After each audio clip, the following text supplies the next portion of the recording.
If you look at the footage coming out of Tehran right now, I mean, you would think we are at the absolute peak of a massive global conflict. So welcome to today's deep dive. We have a massive, honestly, kind of contradictory stack of sources to unpack for you today. Yeah, we're looking at U.S. Defense Department briefings, declassified intel, and a really tense interview with Israel's deputy foreign minister. Right. And our mission today is to basically make sense of this glaring paradox because U.S. defense official Pete Hegseth just announced the heaviest bombings in Iran to date.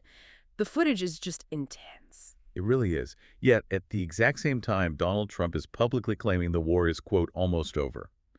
And just to be clear right up front, we're just looking at the arguments presented in these briefings today. We're not endorsing any political viewpoint. Right, just laying out what the sources say. But, how can the bombing be at its absolute peak while the war is simultaneously ending? Well, it comes down to the U.S. strategy outlined in these defense briefings. Basically, there are three prongs here. Eliminate Iran's nuclear capabilities, neutralize its military, and ideally, achieve regime change. Okay, so three main goals. Yeah, and Trump's stated view in these sources is that those first two are largely complete. The logic is highly tactical. You break the nuclear centrifuges, you dismantle the air defenses, and boom, the immediate threat is neutralized. Wait, I just don't buy that logic. How do you mean? Well, it's like if you bankrupt a major corporation, the corporate entity is technically gone, right? But if the former engineers all still have the blueprints, the funding networks, and the drive to build the product, you haven't really stopped production. Right, you've just decentralized it. Exactly. How does the U.S. plan to just shatter a nation's infrastructure, pack up, and expect the fallout to stay contained inside those borders for 10 years? Yeah, and that is actually the exact core vulnerability the intelligence assessments point out. They draw a very direct parallel to the 2003 Iraq invasion. Oh, right. The whole mission accomplished thing. Exactly. A rapid tactical victory, toppling the immediate military threat. It created a massive power vacuum. And that vacuum ultimately birthed ISIS and forced a 20-year occupation. Wow. So the sources warn that assuming you can just reset the clock for 10 or 15 years totally ignores the reality of what happens when a central power structure collapses. Right. But the power vacuum the U.S. is willing to risk in 15 years is something Israel isn't willing to risk for 15 days. That fundamental difference in threat perception is really fracturing the coalition right now. Especially over how to actually fight. Yeah. Look at the U.S. mandate to avoid striking oil installations. The defense briefings make it crystal clear. Protecting global energy markets is a hard red line. They want to prevent a global economic shock heading into a pretty fragile geopolitical window. Yet the reports show Israel is actively ignoring that American directive, right? They are striking the oil infrastructure anyway. They are, yeah. So how does a military coalition actually function when the primary partners are actively bombing each other's economic red lines? Well, it's because their timelines are dictated by entirely different existential pressures.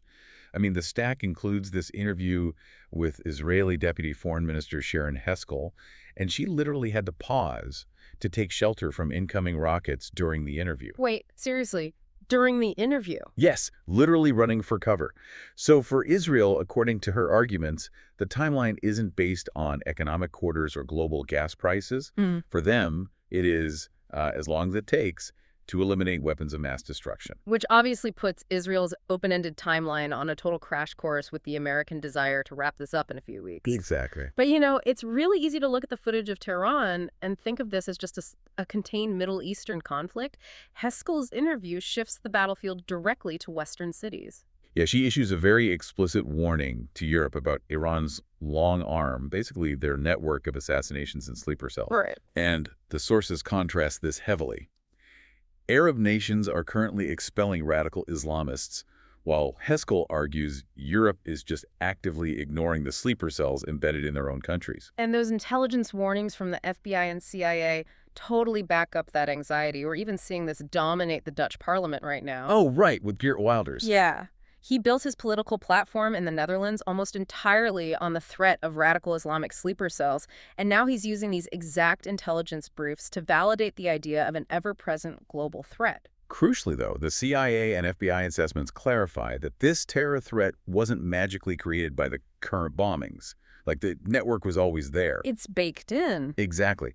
Highly decentralized elements, like the Revolutionary Guard's overseas operatives, they function totally independently of the domestic power grid. They won't simply stop operating just because a U.S. politician declares the formal war over. Right, so the physical military infrastructure in Tehran might be systematically dismantled, but the ideological networks remain globally active, they're funded through black markets, and they're highly decentralized. Which exposes the massive gap highlighted across all our sources today, really. It's the chasm between achieving short-term tactical military wins and actually securing long-term global stability. Absolutely. Which leaves you with one final thought from these intelligence briefs to chew on today. If traditional military invasions can no longer permanently dismantle these decentralized ideological networks, will the wars of the next decade look less like the physical invasions of the past and more like endless, global, militarized police operations?